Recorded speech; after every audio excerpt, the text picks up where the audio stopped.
యేసయ్యా స్తోత్రాలయ్యా నా దైవము నీవయ్యా. శుభోదయం. క్రీస్తు యేసునందు ప్రియమైన దేవుని బిడ్డలారా, మన రక్షకుడైన యేసుక్రీస్తు యొక్క పవిత్ర నామములో మీ అందరికీ ఉదయకాల శుభాలు తెలియజేస్తున్నాను.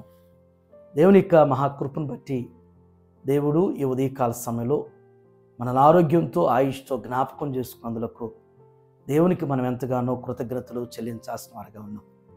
మన టీఎల్సీ అనుదిన ఆహారంలో దేవుని యొక్క వాక్యాన్ని మనం జ్ఞాపకం చేసుకున్నాం.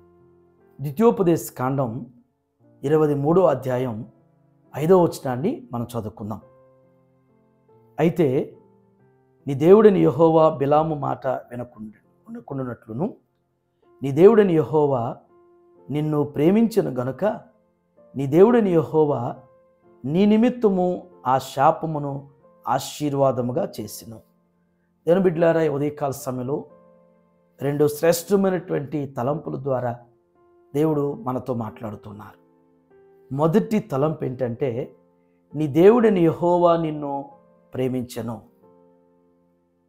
దేవుని బిడ్డలారా, ఈ మాటలో దేవుని యొక్క అనంతమైనటువంటి అతీతమైనటువంటి శాశ్వతమైనటువంటి ప్రేమ మనకి జ్ఞాపకం చేయబడుతుంది.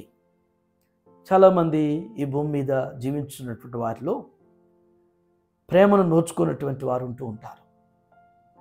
చాలా వేదన పడుతూ, చాలా దుఃఖపడుతూ ఉంటారు. సరిగ్గా భార్యాభర్తల మధ్య భర్త సరిగా ప్రేమించట్లేదని, లేకపోతే భార్య సరిగా ప్రేమించట్లేదు, నన్ను అర్థం చేసుకోవట్లేదని చెప్పేసి తండ్రి యొక్క ప్రేమను నోచుకోలేకపోతున్నాను, వారు నన్ను సరిగా ప్రేమించట్లేదు అని చెప్పేసి అన్నదమ్ములు అక్కజెల్లెల మధ్య, మరి బంధువుల మధ్య ఇలాంటి సమస్యలు కూడా వస్తూ ఉంటాయి. ఎవ్వరు నన్ను ప్రేమించట్లేదు, నేనంటే ఎవరికి ఇష్టం లేదు, నా మాటన్నా నా ఉనికన్నా నేనంటే ఎవరికి ఇష్టం లేదు అని చెప్పేసి అనుకుంటూ ఉంటావు. దేని బిడ్డ, ఉదయకాల సమయంలో దేవుడు నీతో మాట్లాడుతున్న మాట ఏంటంటే, యెహోవా నిన్ను ప్రేమించెను. దేవుడు నిన్ను ప్రేమిస్తున్నాడు. దేవుడే ప్రేమిస్తున్నప్పుడు మనుషులదేముంది? ఈరోజు ప్రేమించిన వారు రేపు ద్వేషించవచ్చు, రేపు ద్వేషించిన వారు మరుసటి దినాన నిన్ను ప్రేమించవచ్చు. మనుషులు ప్రేమలు ఎప్పుడు ఎలా మారతాయో, ఎప్పుడు ఎలా ఉంటాయనేటువంటిది మనం చెప్పలేము. కానీ దేవుడు మాత్రం ఆయన నిన్న నేడు ఏకరీతిగా ఉన్నటువంటి దేవుడు. ఆయన ఎప్పుడూ ఒకేలాగా ప్రేమించేటువంటి దేవుడు. ప్రేమలో గొప్ప విశిష్టమైనటువంటి విలువలు ఉన్నాయి. అది దేవుని ప్రేమలో మాత్రమే ఆ విలువ ఉంది. ఒకటి, నిజంగా దేవుని యొక్క ప్రేమలో మనకు దొరికేది క్షమాపణ దొరుకుతుంది. మన దేవుడు, ఎందుకంటే తండ్రి తల్లి తన బిడ్డల్ని క్షమిస్తూ ఉంటారు. ఎందుకంటే వారు ప్రేమ కలిగినటువంటి వారు కాబట్టి, వారి బిడ్డల మీద అతీతమైనటువంటి ప్రేమ ఉండిద్ది కాబట్టి క్షమిస్తారు. కొన్ని పర్యాయాలు క్షమించలేకపోతుంటారు. కానీ దేవుడు మాత్రం మనల్ని ఎప్పుడు ప్రేమిస్తూనే ఉంటాడు. కాబట్టే మనం చేసేటువంటి తప్పిదాలను బట్టి ఆయన మనల్ని కోపించి శిక్షించకుండా క్షమిస్తూ ఉంటాడు. దేవుని ప్రేమలో అభివృద్ధి ఉంటుంది. అంటే మన భవిష్యత్తుకు కావలసినటువంటి ఆయన ప్రేమిస్తూ మనం వృద్ధి చెందాలని చెప్పేసి దేవుడు కోరుకుంటాడు. ఈ ఉదయం దేవుడు నిన్ను అమితంగా ప్రేమిస్తున్నాడు అనేది నువ్వు గ్రహించాలి. రెండవ తలంపు, నీ దేవుడిని యెహోవా నీ నిమిత్తం శాపమును ఆశీర్వాదముగా చేసెను. హల్లెలూయా, ఆమేన్. దేవుడిని యెహోవా నీ నిమిత్తం, నీ కొరకు ప్రతి శాపమును కూడా ఆశీర్వాదంగా మారుస్తూ ఉన్నాడు. కొందరు అనుకుంటారు, జన్మ పాపం కర్మ పాపాలు ఉన్నాయి మాకు, కాబట్టే ఏమో ఏ జన్మలో చేసిన పాపమో, ఎప్పుడు చేసేటువంటి కర్మో ఈరోజు ఇలా అనుభవిస్తున్నాం, ఇలాంటి స్థితిలో ఉన్నాం, ఇలాంటి పరిస్థితి ఉందాం అని చెప్పేసి అనుకుంటూ ఉంటాం. కానీ దేవుడి ఉదయం నీతో నాతో జ్ఞాపకం చేస్తున్న మాట ఏంటంటే, నీవు నీ మీద ఉన్నటువంటి జన్మపాపం కావచ్చు, కర్మపాపం కావచ్చు, ఎలాంటిదైనా కావచ్చు, ప్రతి శాపాన్ని కూడా ఆశీర్వాదంగా నీ పట్ల చేస్తూ ఉన్నాడు. దేవుడు చేయటానికి ఇష్టపడుతూ ఉన్నాడు. కాబట్టి ఈ లోకంలో కలిగేటువంటి నిందలకు కానీ, అవమానాలకు కానీ, దూషణలకు కానీ మనుషులు శాపనార్థాలు పెడితే భయపడొద్దు. వారు నన్ను శపించారు, వారి శాపం నాకు తగిలింది, నేను కాబట్టి ఇలా ఉన్నాను, ఇలా అయిపోతున్నాను, ఇలా అయిపోతానేమో అనేటువంటి అపోహల్లో భయపడొద్దు. దేవుడు ప్రతి శాపాన్ని కూడా నీకు ఆశీర్వాదంగా మార్చబోతున్నాడు. ఆశీర్వాదానికి వారసురాలుగా దేవుడు చేయటానికి ఇష్టపడుతున్నాడు. కాబట్టి నీవు దేవుని వైపు చూడు, దేవుని మీద ఆధారపడు. దేవుడు నిన్ను ప్రేమిస్తున్నాడు. ఎవరు ప్రేమించినా ప్రేమించకపోయినా దేవుడు నిన్ను అమితంగా దేవుడు ప్రేమిస్తున్నాడు. దేవుని పట్ల కార్యాలు చేయబోతున్నాడు.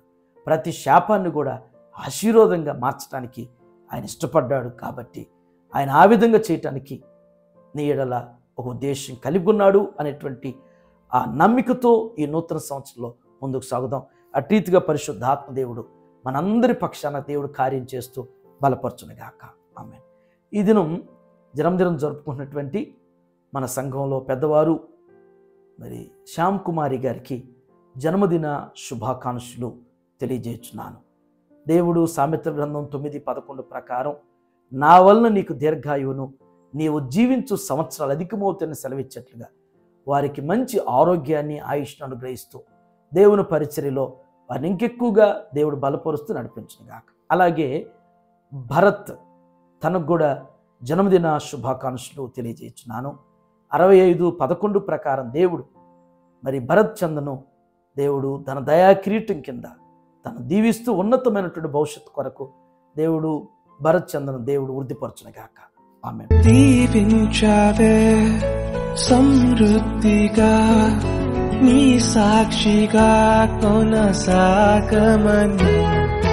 ప్రేమించావే నన్ను ప్రాణంగా, నీ కోసమే నన్ను బ్రతకమని, దారులలో ఎడారులలో సెలయేరులై ప్రవహించుమయా, చీకటిలో కారు చీకటిలో అతి స్తంభమై నన్ను నడుపుమయా. ప్రార్థన చేసుకుందాం. దయగల మా తండ్రి, కృపగల నాయన, మీకు వందనాలు. శ్రేష్టమైనటువంటి తలంపు ద్వారా మీరు ఉదయం మాతో మీరు మాట్లాడిన విధానం బట్టి మీకు వందనాలు చెల్లిస్తున్నాం. ఎందరైతే నాయన అయ్యా ఎవరు నన్ను ఇష్టపడతలేదు, ఎవరు నాతో మాట్లాడటానికి ఇష్టపడతలేదు, నేను ఎవరికి అక్కర్లేనటువంటి వ్యక్తిగా అయిపోయానని చెప్పేసి దేవా ఆ పరిస్థితి ఎదుర్కొన్నటువంటి వారు చింతపడుతూ, దిగులు పడుతూ, బాధపడుతుంటే ప్రభువా వారితో మీరు మాట్లాడిన విధానం బట్టి మీకు వందనాలు. మనుషులు ప్రేమించినా ప్రేమించకపోయినా మీరు ప్రేమిస్తున్నారు అనేటువంటి ఆ గొప్ప మాట ద్వారా మాతో మీరు మాట్లాడినందుకు వందనాలు. దేవా మీ ద్వారా ప్రేమించబడ్డప్పుడు అయ్యా వారి యొక్క జీవితం నా తండ్రి ఏ విధంగా అభివృద్ధి చెందుతుందో, ఏ విధంగా ఆదరించబడుతుందో అనేటువంటిది దేవా ఈ ఉదయం వారు గ్రహించుటకు మీ కృప దయచేయమని ప్రార్థన చేస్తున్నాను.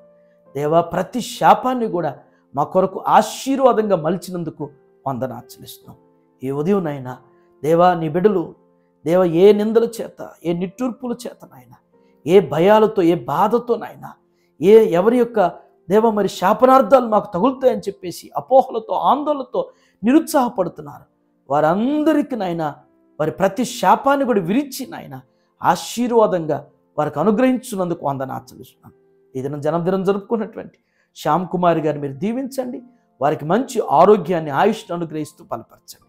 భరత్ చంద్రను వారి తల్లిదండ్రులు ప్రభువా మరి వారిని మీరు దీవించండి. నాయన వారి కుటుంబాన్ని మీరు ఆస్వాదించమని ప్రార్థన చేస్తాను. భరత్కు నాయన ఉన్నతమైన భవిష్యత్తు వారి తల్లిదండ్రులు కోరినట్లుగా నాయన ఉన్నతంగా తన కెరీర్ బ్లెస్ చేయబట్టడానికి దేవా ఈ సంవత్సరం నాయన మీ వాగ్దానాలు బిడ్డల జీవితాల్లో స్థిరపరిచి నెరవేర్చి సహాయం చేయమని మరొక పర్యాయం నాయన టీఎల్సీ అన్నదిన ఆహారం చూస్తున్న ప్రతి బిడ్డ కూడా ఈ దినమంతట్లో నాయన మీ కృపాక్షేమములతో నడిపించమని యేసు నామములో ఈ ప్రార్థన మీకు సమర్పించున్నాను తండ్రి. Amen. God bless you all.